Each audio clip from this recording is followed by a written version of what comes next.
பரிசுத்தமுள்ள ஆண்டவரே, நீர் பேசுகிற ஆண்டவர். இன்றைக்கும் உடைய பிள்ளைகளோடு பேசுங்க. இயேசுவை நாமத்தில் பிதாவே, ஆமென். இயேசுவை நாமத்தில் வாழ்த்தி உங்களை இந்த காலை உடன்படிக்கை தியானத்திற்கு அன்போடு வரவேற்கிறேன். And you are most welcome to the Covenant of the Day. And today is 13th January 2026, Tuesday.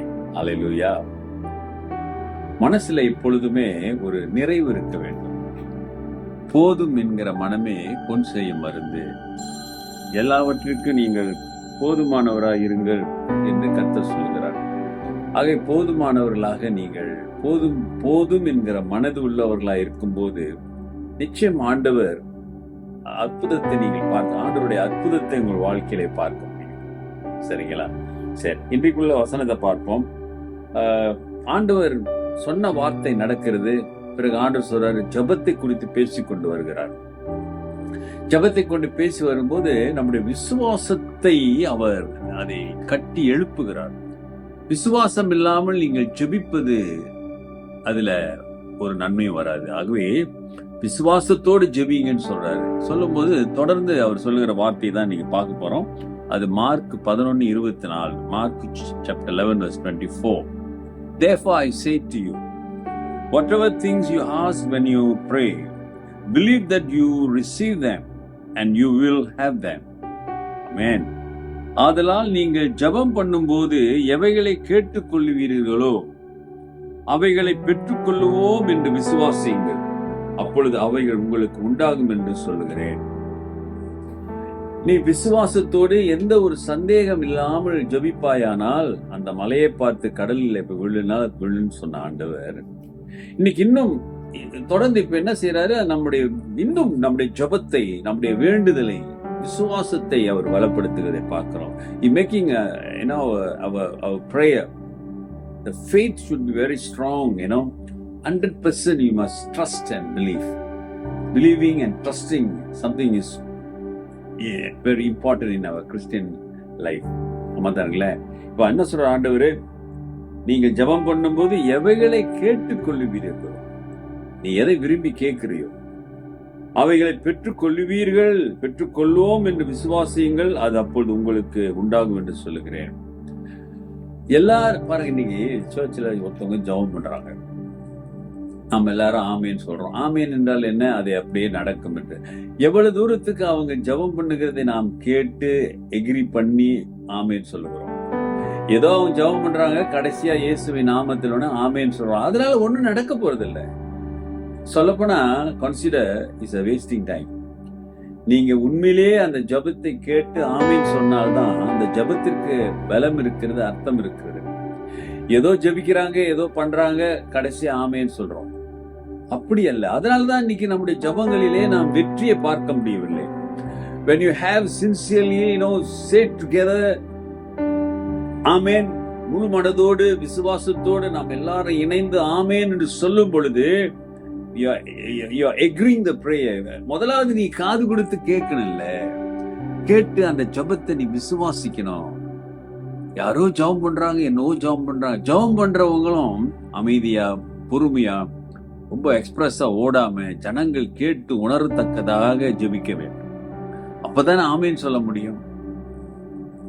அதனால்தான் பவுல் சொல்றாரு, கற்றவர்களும் கற்றாதவர்களும் உன் ஜெபத்தை கேட்க வேண்டுமே, நீ பேசுகிறதை கேட்க வேண்டுமே, அவள் புரிந்து கொள்ள வேண்டுமே. இல்லாட்டா நீ பேசுறத பைத்தியக்காரெல்லாம் சொல்லிட்டு போவான்னு சொல்றாரு, கொரிந்தியர்ல சொல்றாரு பவுல்.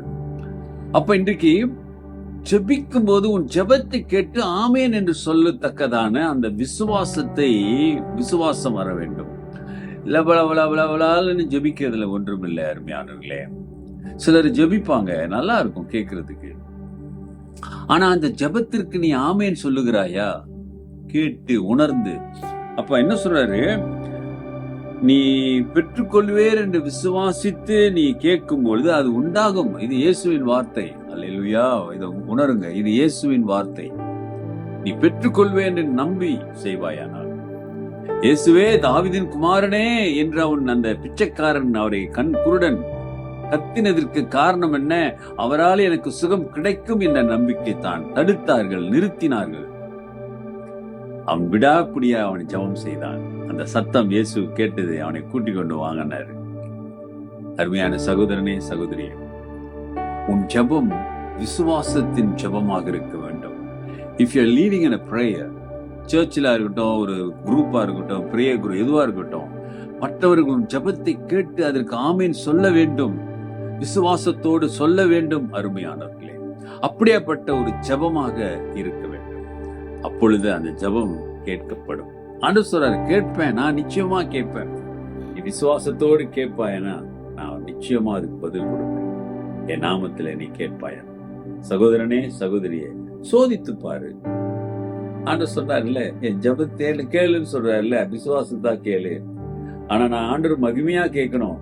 சுயநலமான ஜெபங்கள் கேட்கப்படுவதில்லை. சாத்தான் கேட்பான். உன்னுடைய சுயநலமான ஜெபத்தை கேட்டு அவன் பதில் கொடுப்பான். கர்த்தர் கொடுத்தாரு சொல்லிடாத. அவருக்கு மகிமையான ஜெபத்தை அவர் நிச்சயம் கேட்டு அவர் பதில் கொடுப்பார் என்பதிலே சந்தேகமே இல்லை. There is no doubt, dear brother and sister. If you ask anything to glorify His name, 100% He will answer your prayer. You will receive the answer. So விசுவாசத்தோட ஒப்பு கொடுங்க.